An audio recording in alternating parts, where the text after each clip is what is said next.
You are Michelle Lee Cormier, and Ms. Cormier is charged with the first-degree. Pause for a second. First-degree murder. That's as serious as it gets. But this isn't your typical whodunit. This case hinges on a brand new Texas law tied to fentanyl. One pill, one choice, and it could mean life behind bars. Welcome to a legal minefield where intent and knowledge collide. CR 0153. Mr. Radford has filed, there's a motion to quash the indictment. The state has filed a reply. Obviously, I've looked through both of these. I guess I'm confused, Mr. Radford, when you say it doesn't allege the requisite mens rea for murder. Judge, if I may, the common law has established that murder is when someone intentionally and knowingly causes the death. Okay, but the statute is what we're going to go by. Yes, ma'am. Okay. But I don't think it was the intention of the legislature to remove the requisite mens rea. What makes you think that?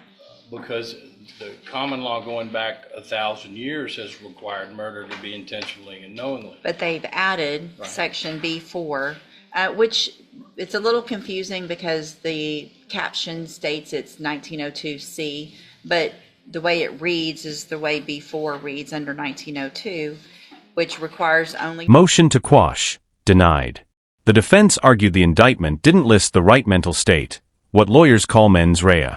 But the judge isn't buying it. Why?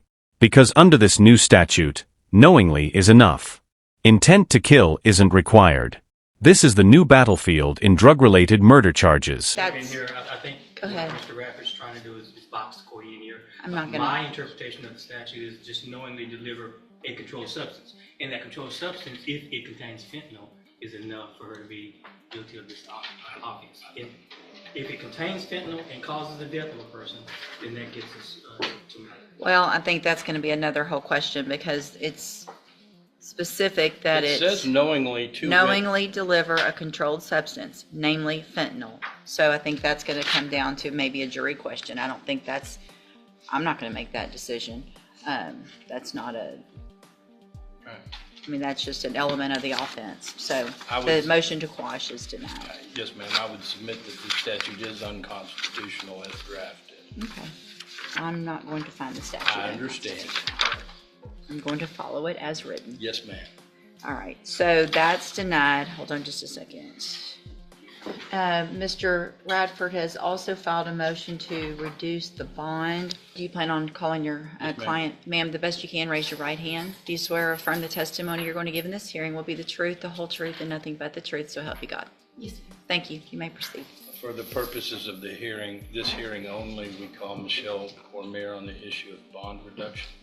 Can you state your name? Just so you know, once she's under, I mean, I don't let anybody go far, but if she's under oath, and I am allowed to take into consideration some of the underlying facts of the case. Yes, ma'am. We won't go far, but just don't want you to think that we're not, can't go there at all. Yes, ma'am. I Okay. understand.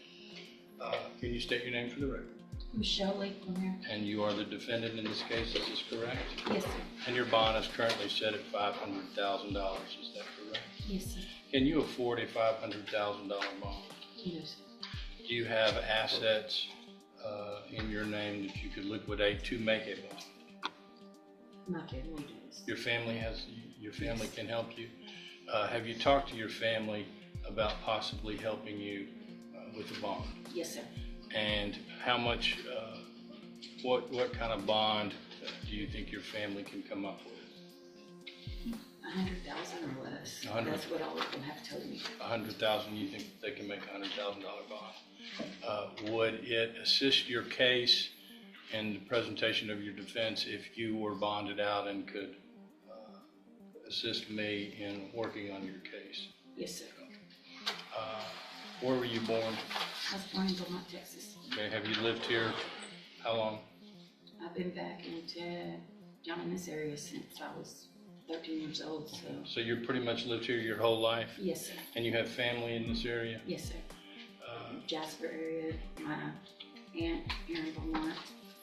Where would you live if you made bond? The Golden Triangle, Beaumont, or Spider. Who would you live with? My aunt, my 83-year-old aunt that comes and sees me, on my son and his grandma in Byron. Lives here in Beaumont, off of Major Drive. If the court set conditions of your bond, including Now the human side. Michelle's bond sits at $500,000. She's pleading for release, hoping to live with her elderly aunt or her son's grandmother. It's raw, it's desperate, and it shows the real stakes behind all the legal language. But the court isn't convinced yet. what is your criminal history? Have you been to TDC before? Yes, sir, I went for a regular habitation back in 2013. How much time did you serve?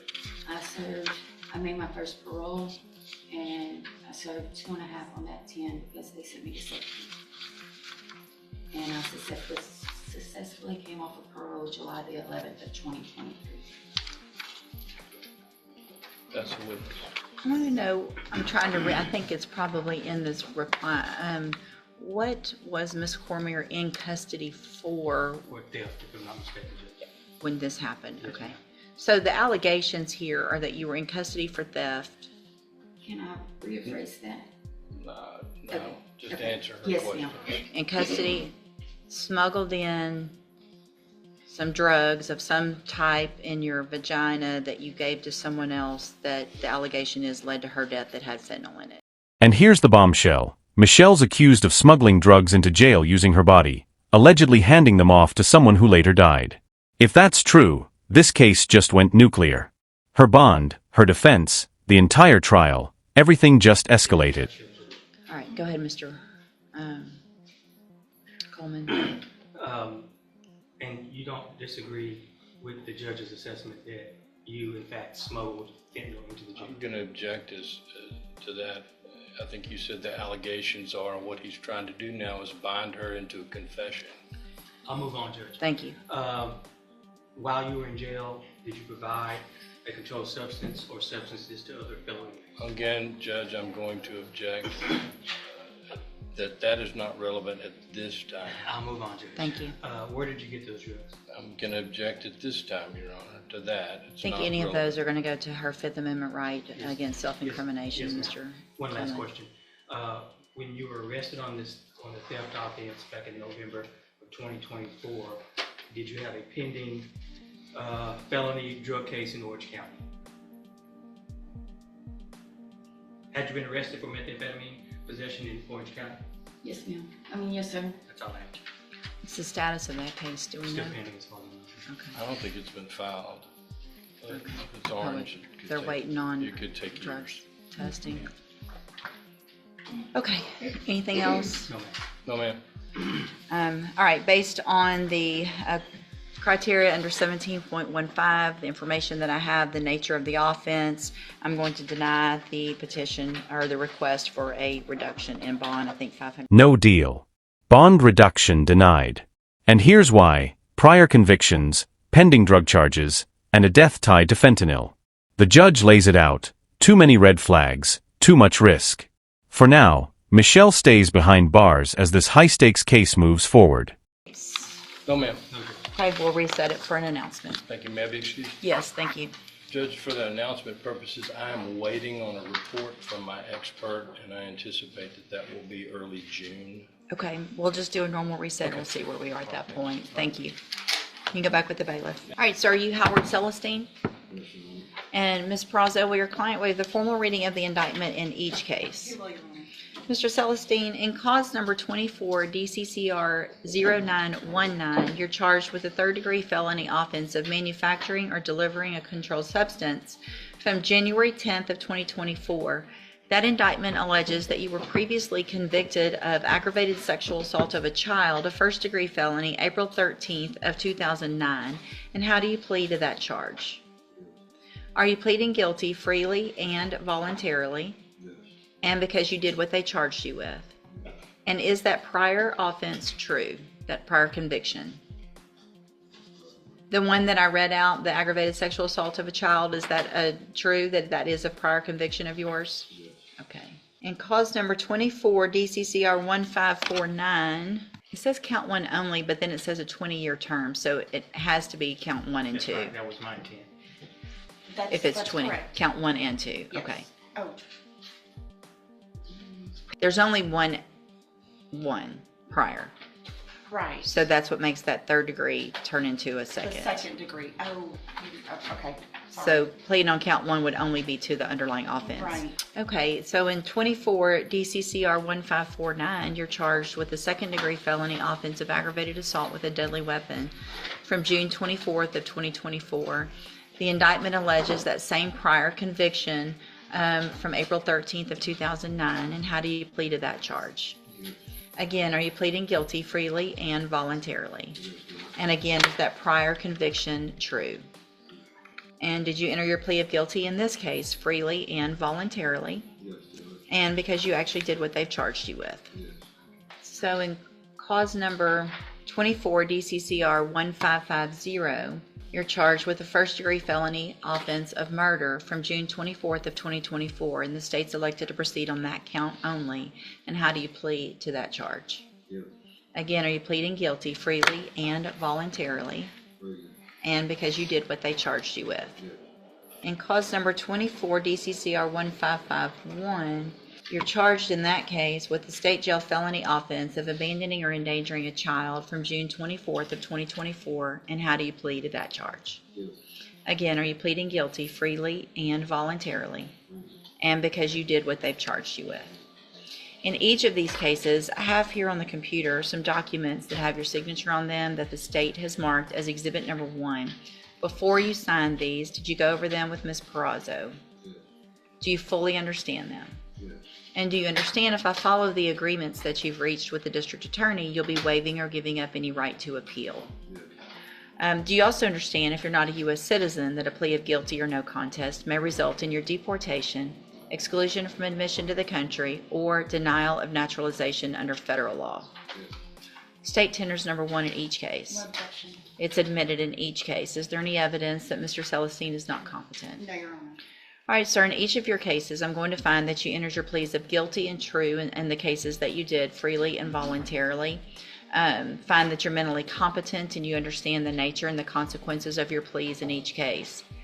In cause number 24 DCCR 0919, find sufficient evidence to find you guilty, and at this time find you guilty of manufacturing or delivering a controlled substance. Find that prior conviction true. Sentence you in accordance with your agreement to a term of 20 years in the institutional division of the Texas Department of Corrections. You will receive credit on that sentence for any time that you've been in custody that the law gives you the right to receive. In cause number 24 DCCR 1549, also find that you entered your plea of guilty freely and voluntarily. Find sufficient evidence to find you guilty, and at this time find you guilty of aggravated assault with a deadly weapon. Find that prior conviction true.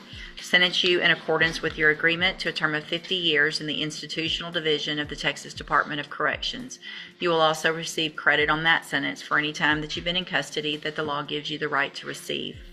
In cause number 24 DCCR 1550, find sufficient evidence to find you guilty, and at this time, or find that you entered your plea freely and voluntarily. Find sufficient evidence to find you guilty, and at this time find you guilty of the offense of murder. Sentence you in accordance with your agreement to a term of 50 years in the institutional division of the Texas Department of Corrections.